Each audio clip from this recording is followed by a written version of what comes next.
So perhaps we should get down to the business of the hour. First, let me remind you that McMaster University sits on the traditional territories of the Mississauga and the Haudenosaunee Nations, and within the lands protected by the Dish with One Spoon Wampum Agreement. And our guest today is Laura Spinney, the acclaimed author of Pale Rider, The Spanish Flu of 1918 and How It Changed the World, vintage 2018.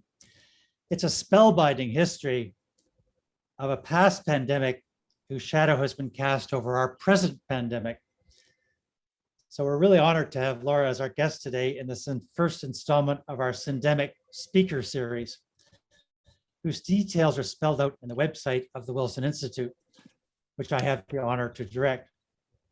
After Laura and I have spent about 45 minutes of discussion, she has graciously allowed for the possibility of questions from our audience.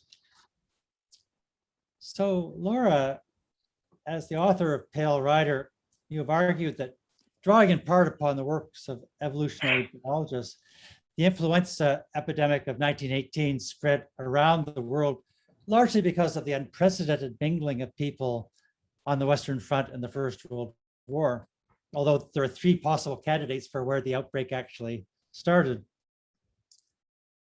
Could you tell us something about the balance between passivity and activism that you're bringing out in your work? I really love this passage in a recent piece you wrote in The Guardian, which says, the key thing to understand is that we are not passive bystanders. We form the virus just as it forms us. So could you say a word about your classic study and then a bit about what lesson it might suggest to us about passivity and activism in 2020? Yeah, well, so thanks for a great question, Ian. So I think that, for a long time throughout the Middle Ages and after, people thought of epidemics and pandemics as acts of God. They were very fatalistic about them. This was just something that struck and you probably deserved it somehow. And there was certainly nothing you could do about it. You just had to endure it.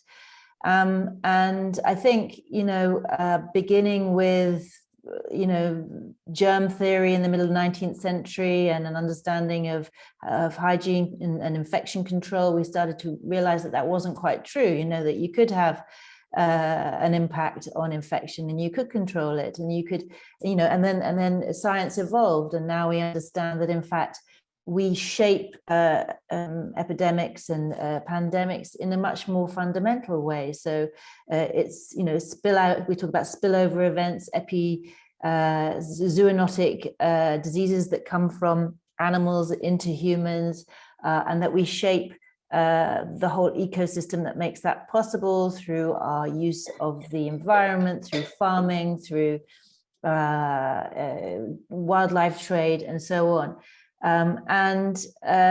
So I think, we no longer can think of ourselves as passive bystanders. And I think also that, once the pandemic is upon us, we understand that we can also shape the virus in terms of how it mutates, how it evolves, how infectious it is, and how severe the infection is. So you mentioned Paul Ewald, I think, who's the evolutionary biologist I cited in my book from the University of Kentucky, if I remember correctly, who has this theory that the reason the 1918 flu was so lethal, because it was, it's estimated to have been at least 25 times more lethal than any other pandemic flu we know about in history, is because of the exceptional conditions that prevailed in the world at that time, notably that the world was at war. And so you had, for example, on the Western Front, millions of young men, obviously there was a turnover, unfortunately there was a turnover, packed into the trenches for shorter or longer periods of time, already not in a very good state, stressed, hungry, tired, suffering from other infections, injuries, and notably the lungs often gassed. So they were very vulnerable to a new infection. And the idea is that when a new pathogen emerges, over time, it should moderate its virulence in order to sort of achieve a more benign equilibrium with its host, us. And that this didn't need to happen in the trenches in 1918 because there was literally no price to it racing through this population of young men, since they were going to die anyway, and it could just easily transmit to the next one. So the idea is that because of these conditions, it stayed virulent for longer than it would have done, and still highly contagious and spread around the world, helped again by the movements of troops and civilians at that time. And I think, of course, the world is not engaged in a world war today, but similar mechanisms are at work in the sense that if some regions or countries don't put in place what we call non-pharmaceutical interventions, so that the virus is freer to circulate, then there is less pressure again on that virus to moderate its virulence, because it can spread anyway. There's nothing stopping it, and so we shape the evolution of the virus in ways like that. Again, with the vaccine puts enormous selective pressure on the virus, and the uneven rollout of the vaccine across the world that we're seeing at the moment is another way in which we're shaping its evolution, because the pressure will be on it to escape the vaccine that stops it spreading. So many ways we shape it. Of course, it also shapes us, but maybe we'll come on to that. Brilliant.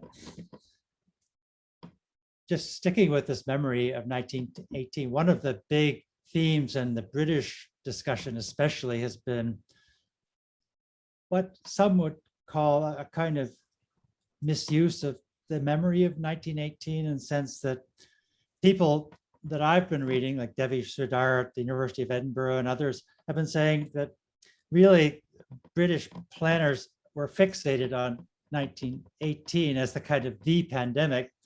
And yet he would argue that that led to fatal policy errors. They made the mistake of treating coronavirus like the flu and left it too late to lock down, really going for a strategy of mitigation rather than elimination.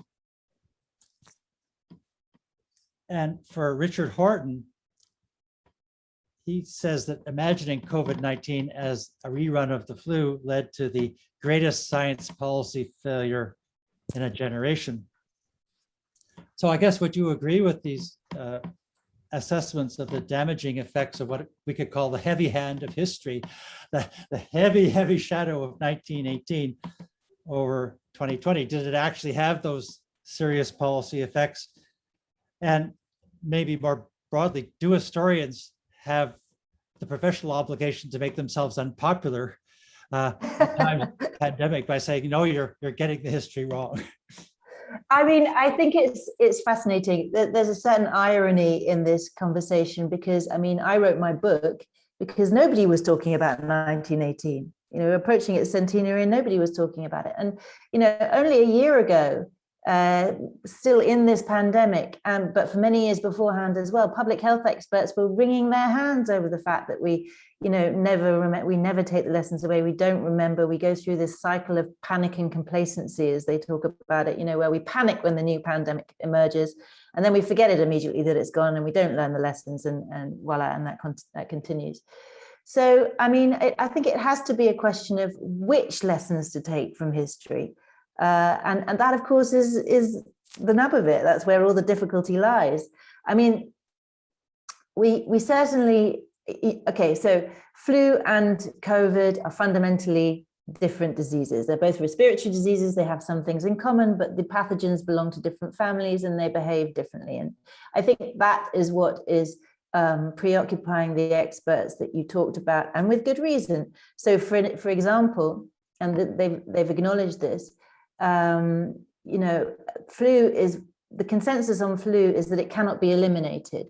It spreads through a population too evenly and too rapidly that the best you can hope to do is to mitigate it, suppress it. You can't eliminate it. And that was the assumption of many countries at the beginning of this pandemic. But COVID doesn't spread in the same way. It has a different profile in terms of infectiousness, in terms of severity, in terms of the time it takes to move from one person to the next, and incubation period. All these things are very different. And so I think the consensus that people like Devi Sridhar are referring to is the idea that there was more of a possibility that you could have eliminated this if you had acted quickly as the Chinese did right at the beginning. And interestingly, even though the 1918 pandemic was caused by flu, which, as I've said, behaved differently, that's also the lesson from there. There are studies, quite recent studies, that have looked back at the historical data and have showed, for example, in the United States, where often the data is best on 1918, that cities or regions that locked down hard and early saved more lives than similar regions or cities that took their time or were less determined about it, both in terms of saving lives, but also in terms of the rapidity of the recovery of their economies. So, the overall lesson is sort of the same. And I think, perhaps our tendency to want to compromise all the time between saving the economy and saving lives has led us astray. But what else can I had another point I wanted to make about that. There are general lessons that we should learn from pandemics and that we should be tackling in between pandemics rather than waiting to be reminded by them. So, for example, in 1918, as in every pandemic since, and again in this one, they highlight health inequalities in society. And health inequalities are a sort of way in for them to society. It's a way that they get a foothold in a population through the most vulnerable. And so there's nothing stopping us, if we wish to, tackling those problems outside the pandemic and reducing health inequalities, making our health systems more inclusive, and so on. So things like also the problem of fake information, which has been so problematic in this pandemic, was also problematic in 1918. Problems like people's unwillingness to get vaccinated, always a problem. Maybe these things could also be tackled outside pandemics. And I think the good news is that we do seem to learn the lessons that we can take away in a general sense over time. And our response to this one has been wildly better than our response to 1918 in all sorts of ways. I mean, the obvious example is the rapidity with which we've developed vaccines, but also the rapidity with which we detected this novel infection right at the beginning. So, some lessons are learned, though it's also true that we take away, we stymie ourselves in a way by taking away the wrong ones from time to time. Just, it reminds me of your point that humanity seems to suffer 3 pandemics every century, if you're looking back over the last 500 years, and you're advising us to keep in the next pandemic, if we regard this as kind of a starter pandemic of the 21st century, the next pandemic, we should keep elimination on the table as well as mitigation. The one lesson we can draw from this is that elimination should not be removed from policy discussions at the outset. We should really think about, I think the great challenge is how fast people have to think about this. Yeah. They had to think about it basically in early January, or by the middle of January, almost at the latest, before things got out of control. So in a way, keep elimination on, as you write, keep elimination on the table of options and not exclude it, perhaps prematurely, as the British case perhaps suggests. Well, I think that the kind of more general lesson is keep your mind and your eyes open, because right back in January, so I was speaking the other day to Michael Baker, who's one of the New Zealand epidemiologists who shaped their response. And he was really interesting. He's a vocal proponent of no COVID, elimination, let's stamp it out, still thinks it's possible at this late stage. But I think that whether or not he's right about that, he says that back in January, he looked at what was happening in Wuhan, a city of 11 million people, and he saw that they'd been able to contain the disease. And he thought, if they can do it, then we can do it. And he was absolutely flabbergasted when the WHO released its first report back then, which said, mitigation and suppression are the way forward, as with flu, the strategies that are normally put in place for flu, and was not even considering elimination. So, that's an example of how, and back then, I mean, yes, you did have to act rapidly, but there was no cutoff there's no like after the end of January, it would have been too late. It's just that it gets harder and harder because you get exponential growth of outbreaks. So the earlier you act, the better. And also the earlier you act, the easier it is, because the smaller the smaller your problem that you have to contain.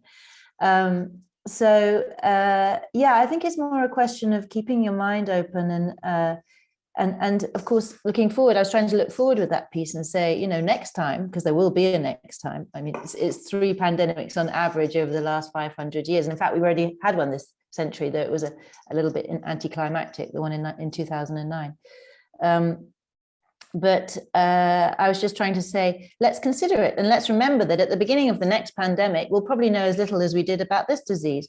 So why rule out elimination when you are still in a period of maximum uncertainty? Why not consider all the options at that point? What effectively is there to lose? Because you can talk about that much stricter lockdown and the impact it has. But if you look at the way the thing has rolled out and how much suffering has been entailed by these sort of half-hearted lockdowns that we keep going into and out of, a small, contained, hard lockdown at the beginning might have been much less painful in the long run. I mean, in the Ontario case, we've been in a kind of confusing situation of semi-lockdowns all the time. Yeah. We're not really sure. And I would sort of compare that to what you see in many Asia Pacific countries with varying political systems. Yeah, like sure. Taiwan, New Zealand, but also China and Vietnam, perhaps in some cases influenced by different attitudes toward the state and the individual and the state's right to direct society, but perhaps also because they had a memory of SARS. So, I think maybe when historians look at this over time, they'll say there was a striking difference between how countries responded. And one of the fissures they might trace is one between Asia Pacific countries and those, especially in Anglo-America, which has followed a fairly laissez-faire pattern. Would you agree with that? Or? I would, absolutely. I mean, we sat and twiddled our thumbs for ages. And, I think there's a sinister dimension to that. It was like, this is a Chinese problem. It's not our problem, as if it was going to stay within those borders. Right. Anyway, I think you're absolutely right. I think the fascinating observation at this point is that among the countries that have done well, and of course it's still a changing picture, we're not out yet, so it's too late to kind of call it, too early to kind of call it, entirely. But the countries that have done well are of very different political stripes. The only thing they have in common really is that they learned from recent pandemics or epidemics. I mean, memories of SARS are very vivid still in China. It was very frightening. I mean, it had a much higher mortality rate than COVID. And most of the, I think 8,000 fatalities occurred, no, 800, sorry, fatalities. I think there were 8,000 cases roughly, occurred on the Chinese mainland. But Taiwan also learned, Vietnam also learned, South Korea learned. They all learned the need for certain things. For example, the need to be able to connect information sources in the interests of test and trace, to be able to track infection, to identify it early on and contain it. And what's interesting is that that's even been possible in democratic countries. So those kinds of legal frameworks were set up prior to the pandemic, but they have the usual checks and balances of a democratic system. So it's not that it's impossible in a democratic system. They've proved that. And I think, what it shows is that experience of previous pandemics is a learning experience for both governments and people, because governments learn, okay, we need these tools, we need to give ourselves, we need to create the legal and other framework that will give us these tools when the moment arrives. And people need to realize that there's a need to give them those tools, and there's a need for compliance, and that solidarity is a part of the response, and community, reactivity and compliance is a part of the response. And you can see all of that in those countries, and you can see their relative absence in our countries. I've been really struck by how much people use war metaphors in talking about the pandemic. You yourself talk about a biological arms race between a pathogen and its host.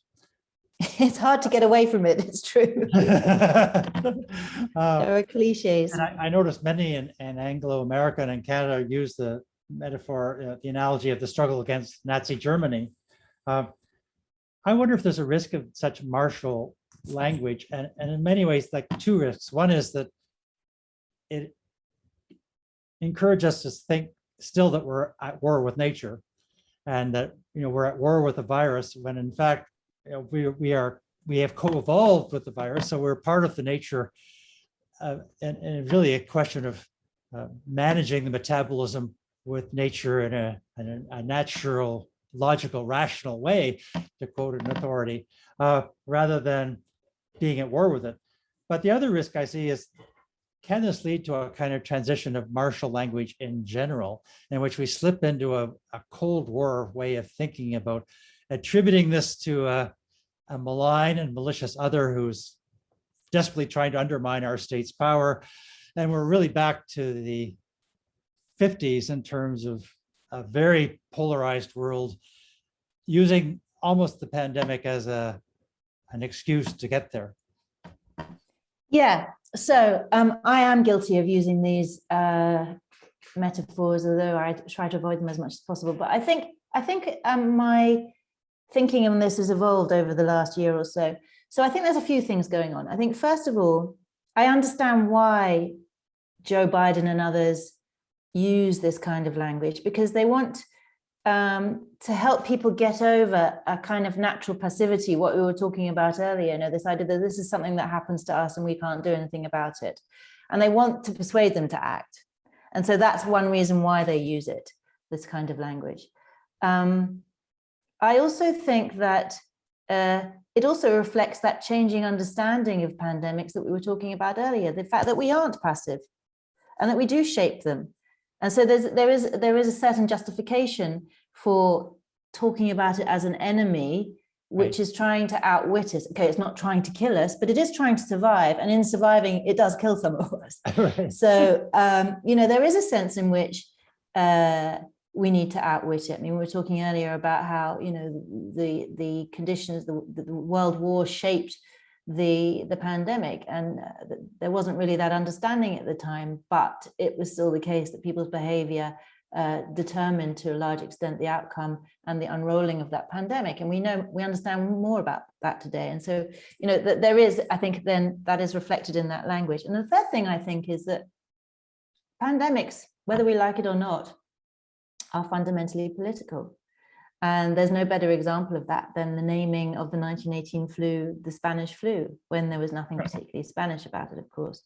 I mean, I think probably everybody here knows the story. Probably everybody in the entire world knows the story now. But I mean, it was called that because Spain, being neutral in the war, did not censor its press. And so when the first cases of the flu erupted in Madrid in the late spring of 1918, they were reported in the newspapers. They included the King of Spain, Alfonso XIII. So it became very visible very quickly, whereas in the belligerent countries, they censored their press. They wanted to keep this news out of the papers, even though America had it earlier, France had it earlier, UK had it earlier, the Central Powers as well, because supposedly they didn't want to lower the morale of their population. So everybody in the world, including the Spanish, assumed that they had started and they had not. So it's fundamentally political. And in our context and in our time, it's taking place in the context of, among other things, a trade war between the US and China. And I think if you look back over the last year, we've all seen how the WHO has been used and abused by those two powers, which, sometimes it seemed like just an arena for their continuing trade war to be fought out in. And that maybe is one of the problems that we'll need to address after this pandemic, to create a stronger global health organization that, has more teeth. But so I think, there is a sense in which these two kinds of concepts are entangled in a way that it's difficult to disentangle. And I think it's probably not so damaging for us to use that kind of warlike language if we understand that the enemy is our virus, our enemy is the virus. But if we think our enemy is China, then it's not very helpful. Because those two understandings will fuel different courses of action, and one might be helpful and the other not. I've noticed how we're just besieged with this tsunami of numbers. Yeah.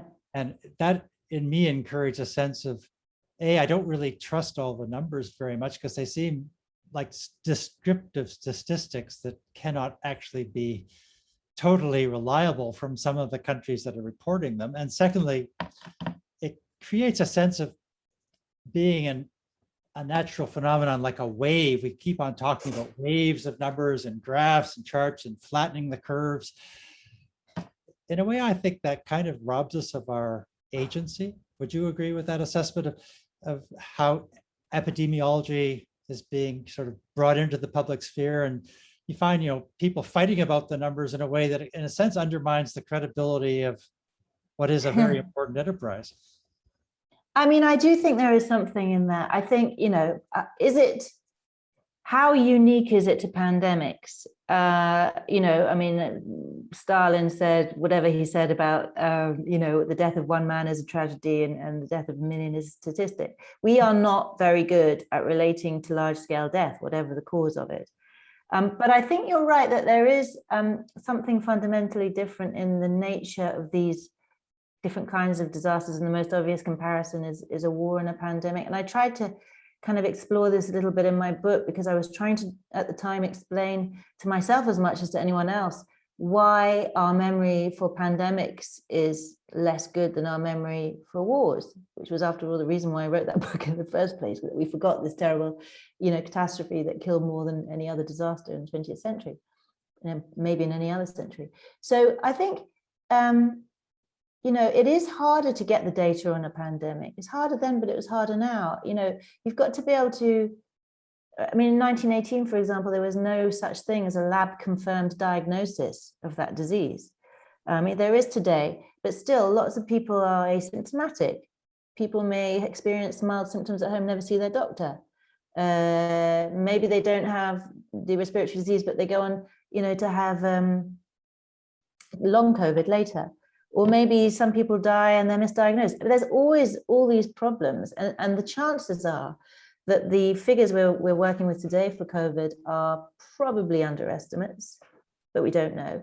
It's easier to count the death toll of a war, at least it was in the days when, soldiers wore uniforms and they all fought on battlefields in the same place. And, but it's easier to count. And therefore the data is more accessible. And therefore it's easier to build a picture of that disaster and get a sense of the scale of it right from the moment it's happening or from soon after. Whereas I think the picture of a pandemic takes time to develop as we draw in the data and as we build it. So I think, for that, among other reasons, there's a very different way in which we document these kinds of disasters. And then because of that, in the way that we remember them. That leads on to the quick question about how that you pose in your book and you've raised in your journalism, about how we remember pandemics and might remember this one. So, as I read your book, you sort of really nicely say, well, one of the problems of memory here is that it doesn't conform to a beginning, middle, and end narrative structure. It's very hard to tell when a pandemic is over. We'd all like this one to be over, and yesterday seems to have a different idea than we have, right? We think it should be the third and final act, and it's say, oh, better check the script on that. So there is a real problem with pandemics, is they don't conform to our conventional understanding of what a story should look like, with a precise beginning and also with heroes and villains, to go back to the war, right? The villains and heroes are going to be kind of hard to tell in this one. Yeah. So you in Pale Rider, you tell us, memory is always a work in progress. And you write in your journalism of plans to commemorate the virus by monuments in London, and especially in Montevideo in Uruguay, where there's a thing. So I just wonder how you might think that it would be appropriate, if it's appropriate in 2021, to talk about how we're going to remember this. How do you envisage it might be remembered by future generations? Yeah. So, I mean, I think, okay, here's to me a shocking statistic. I live in France, although as you can hear, I'm British. And here in the 20s and 30s, there was a kind of a rush of building of monuments to the First World War, about 170,000 of them in all, most of which are still standing. I don't know of a single monument in this country to the 1918 flu. The closest I've come is I found a simple stone cross on the Swiss side of the border in the Jura Mountains. And what's interesting about that cross is that it's to the soldiers who died of the flu. And so even in that one monument, there's a sort of confounding of the two disasters. Again, the war continues to overshadow. And yet we know that many more civilians died of flu than soldiers. And we know that the flu killed many more people than the war did. So it is quite extraordinary, I think, the overshadowing and the forgetting of the pandemic. Really interestingly, to me anyway, there's a debate going on now among memory experts as to whether this one will buck the trend. And the thinking is that this is the first major pandemic in the history of man, humans, to have been digitally witnessed, because apart from 2009, which as I said was rather anticlimactic because it didn't kill more than a normal flu season in the end, although that's quite a lot of people at 600,000 worldwide.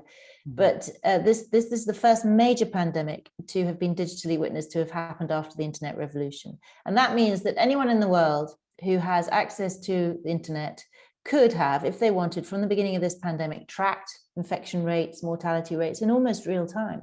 They could have a with patches in it, of course, but they could have had a general overview of the whole global phenomenon. That wasn't the case in 1918, far from it. It took a very long time for people in the world to realize they were looking at one pandemic rather than lots of local outbreaks of disease. And the naming reflects that. In fact, there were lots of different names given it to begin with. And it was only later that they realized they were dealing with one thing, and it attracted this unfair name, the Spanish flu. So, the idea is that there's a lot more data, has been since the beginning. That data is being conserved on servers all over the place, as well as in people's private archives. There's a huge collecting effort going on all around the world of objects, physical objects, diaries, letters, but also, digital content. So could this one be different? And if we are better at documenting this one, does that mean we'll remember it better? And if we remember it better, does that mean we're more likely to take lessons away from it when future pandemics arise? So I think that whole debate is really interesting. But you were talking about memorials. So I think perhaps related to that, the fact that we have so much more information about it, the memorials have already started to be built. And the ones that I've been looking at have mainly been quite ephemeral. I think that's partly a sign of the times, like the New York Times filled its front page with the names of the dead, trying to capture the humanity of this tragedy, and trying to get past that thing that we're so bad at relating to large scale deaths than, statistics, what we were talking about earlier. And I think that that's really important because there is something ephemeral about a pandemic. It rushes through and then it's gone. Of course, the loss of the individuals is not ephemeral. But I think, to me, what was missing about that is you need another dimension as well, which is the sort of permanency, something that reminds us of the permanency of pandemics, the fact that they are a feature of humanity and have been for thousands of years. And that, on average, there have been 3 a century for the last 500 years. So that it's not that infrequent, and there will be others. And something that reminds us of that is a memorial to this pandemic, but also will remind us of previous pandemics and that there are more to come. And so Montevideo, I think, is a really interesting example in that category. I think they might have just started building it, but it's going to take a few months. And as I understand it from the pictures and the drawings I've seen, it's going to be a kind of bowl in steel and concrete, 40 meters across, which you walk out to along a platform from an urban beachfront in Montevideo, and it's kind of suspended over the South Atlantic, and it's got a hole in the middle. It's slightly concave, so it amplifies the sound of the waves, which comes up through the holes, and you can look down into the roiling sea. And when you look out from the beach, from civilization, so to speak, it can be hidden in the weather, or it'll weather over time. And I really like that idea that we are not the center of everything. We are subordinate to nature, and this threat is always there. And it doesn't need to be, it's going to be beautiful. It doesn't need to be ugly. It just needs to be a reminder. Mm-hmm. maybe this will be my last question, and it leads on nicely from your discussion just there. There's an optimistic sense that you get in a way that historians can perhaps bring to this discussion, which is, okay, over the past 500 years, we've had 3 pandemics per century, roughly speaking. Maybe this century will be worse, but this is part of the human experience, and historians can kind of bring a perspective to this. But you cite statistics from France, Britain, Italy, the United States, suggesting that majorities now believe that our civilization is entering a period of general collapse. And you note that the French have coined the phrase collapseology or collapseology in English, which they started off as a joke, but actually is now in the Petit Robert, the French, it's becoming a real word, collapseology. And I've encountered it in English as well. Part of the elements of collapseology seem to be kind of right-wing Malthusian ideas about there being way too many people and having to control population. But there are surely other elements that are feeding into it, like concern over global warming and global climate change. So I'm just wondering if historians can provide human beings with a more balanced, somewhat more realistic, even optimistic sense of the future based on their research. Would you like to comment on that? Yeah, so I, like you, love this idea of collapseology. Not that I love the idea of the world collapsing or societies collapsing, but I think it's fascinating. I think, it's something that we do apparently periodically. We go through these periods where we think the world is going to end and societies are going to collapse. And, perhaps objectively speaking as well, that societies go through periods of being unhealthier than others, depending on how you measure that, perhaps by inequality or poverty or health, or, there are lots of ways you can measure it. But I think, that historians would probably agree that there are times when a given society is healthier than others, even if they don't go through the classic cycle of decline and fall that, 19th century historians talked about. But so that's reflected, I think, in people's anxieties, and people react to that, and they react to it in different ways. I mean, when I was writing about collapseology, I was writing about the sort of French version of the phenomenon where people are wanting to go back to nature. I mean, that's not the first time in history that's happened either. And in the French version, it's not just climate change they're worried about, although that is a major part of it, but also the sickness of society, the gilets jaunes, the fact that that there is seen to be these huge and very profound divisions in French society. And I think it's trying to be scientific. To some extent, it achieves it. It has a kind of millennial feel to it, though. And I think it depends on people's character, but it can be helpful. Maybe in itself, it's a spur to action. Maybe you need to feel that things have got so bad that now it's time we finally have to act. The problem with a lot of the collapseologists' thinking is that it is, again, quite fatalistic. So, for example, some of them will tell you the world is going to end in 2030. And if you hear that, you're like, well, I might just kind of, go and have a drink, there's nothing I can do, So I think it's really important. Maybe it's important that we have these feelings, but it's important also that we have a sense that there are solutions. And I think that historians come in there. They can, show us how societies passed through these moments previously. It is true that we are facing unprecedented challenges, notably climate change. But so I think, there's a balance to be struck. People need to feel that they can do something, that they can act to change the situation, but maybe they need to be a little bit frightened, shaken before they start thinking that way. I think the danger when you say the world is going to end in 2030, as some do, is that you make it a self-fulfilling prophecy. Because people start sitting on their hands and saying it's all hopeless, and then and then the world comes to an end and society implodes. But I'm kind of with Steven Pinker and the optimists who say the news is too negative. We need to talk up the positives in the world, and the fact that we do change and we do learn and we do adapt. and that Malthus has been wrong so far. You know, we do kind of tend to muddle through and find ways to produce more food for ourselves, for example. You